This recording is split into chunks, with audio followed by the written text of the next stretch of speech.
Hey, Chaetognatha, can I ask you 23 questions really quick? Sure. Come on in. Welcome to my foyer. So, you're Chaetognatha. Do you have any common names that you go by? Yeah, I do. I'm most commonly known as an arrowworm because of our torpedo shape. What kind of phylum do you belong to? I belong to a marine phylum that has about 100 species, and 10 of them are known for being found in the southeast Australian waters. Could you tell me a little bit about your look? Yeah, well, us Chaetognatha have a head that has 1 or 2 rows of sharp spines on each side. Posterior to our spines are paired lateral group of grasping spines, which are often referred to as jaws. You can also see right through us with our transparent bodies that have 1 or 2 pairs of lateral fins and a tail that has a caudal fin. Transparent? That's a little bit scandalous. Could you tell me about some more groups in your phylum? Sure. One of them is the Flaccida and Flauta, which has a limp, flaccid body, is also transparent, and has small eyes with a star-shaped pigmented spot. Here we are at LMU. How often do you hang out here? Honestly, not too often. I strictly live in marine environments, and every region of the ocean works for me, but I came here just to talk to you. If I were looking to find you in the ocean, what would be the most common habitat for you to be in?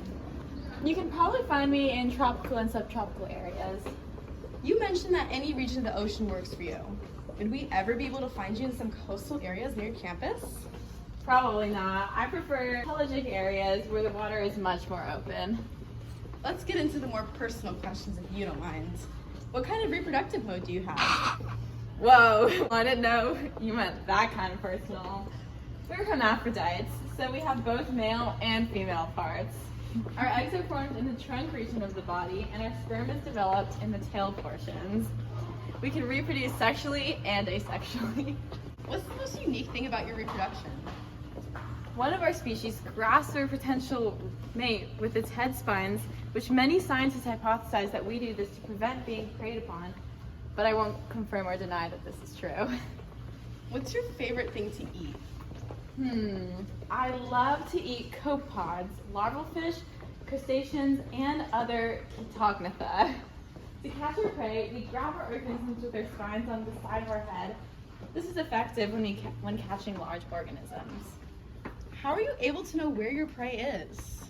We have mechanicoreceptors, which sense water movements to help detect other organisms. Some groups in the phylum have specialized venom in their head region that can actually suppress the strength of our prey. What is your developmental pattern? We're protostomes, so our mouth develops before our anus. What does your life cycle look like? When we're small, we hatch from eggs and then continue to grow. We don't have larval stages, but for our eggs to develop, they must be in an environment that has a temperature that is high enough. At higher temperatures, eggs mature in a shorter period of time. Our lifetime could be anywhere from 1 to 3 months long. Do you migrate in your lifetime? Yeah, we do. We have daily migration patterns where we move up and down water columns in response to light and food. When the sun is out, we stay in deep, dark waters to avoid predation, and when it becomes dark at night, we can feed on our prey towards the surface of the water. What is your relationship with humans?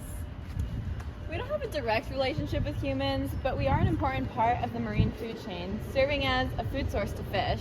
We are also used as indicators to determine the level of seawater from the Atlantic Ocean into the North Sea. More specifically, us arrowworms may play a role in the oceanic distribution of tetrodotoxin-producing bacteria. So, how long have you been around for? I've been around since the Cambrian period, so about 500 million years. Wow, so you've been around for quite a while. Are there any theories as to how you originated?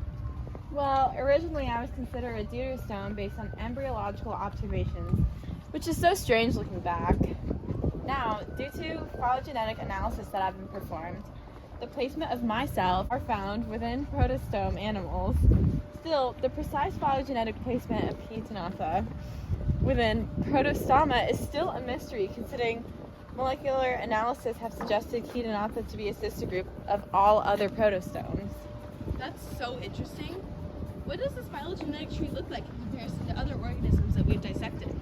I am most similar to Annelida and most distantly related to Porifera according to the Section 7 data matrix. On a similar note, how does that data compare to the 16S phylogenetic tree? This tree is interesting because it shows that I have a closer relationship to Porifera in contrast to the data matrix tree. This tree also shows a closer relationship between me and the Nadaria. On the note of phylogenetic trees, did you see that one research article that looked at your gut shape and digestive system in comparison to other taxa? Yes, it was so interesting finally being the outgroup and seeing how my straight gut and anus evolved over time. It was especially interesting looking at how closely I was related to Annalita in the data matrix and seeing my gut shape reoccur evolutionary at that stage of the phylogenetic tree. Aw, it was like a little reunion for you and Annalita after some separation in the 16S matrix tree. One last question. Do you have any fun facts about yourself? Well, our origins of life in the Cambrian period and complete body fossils of our phylum have been actually found in China. Oh, that's so interesting. Well, thank you for your time. Thank you.